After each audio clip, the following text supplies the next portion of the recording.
இது என்னது? நம்மளுக்குலாம் ரொம்ப பிடிச்சது. ஆனா பேசிக்கலி இது ஒரு பேப்பர். It's a material. ஒருவேளை இது டேமேஜ் ஆயிடுச்சுனாலோ, நம்ம இதை தொலைச்சிட்டாலோ, யாராவது நம்ம கிட்ட பிடிங்கின்னு போயிட்டாலோ, இந்த சொத்தை, இதோட மதிப்பை நம்ம இழக்க வேண்டி இருக்குங்கிறதுனால நம்ம என்ன பண்றோம்? உஷாரா இதை பேங்க்ல நம்ம டெபாசிட் பண்ணிடுறோம்.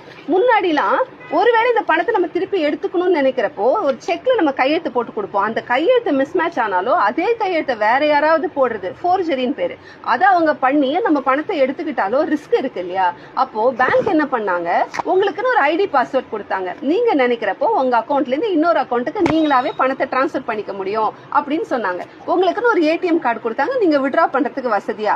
ஒரு விதத்துல பார்த்தா இந்த மாதிரி மெட்டீரியல் ஃபார்ம்ல இருக்கிற உங்களோட பணத்தை சாஃப்ட் ஃபார்ம்ல டிமெட்டீரியலைஸ்டா வச்சுக்கிற அந்த பேங்க் அக்கௌண்ட் கூட ஒரு விதத்துல டிமேட் அக்கௌண்ட் தான்.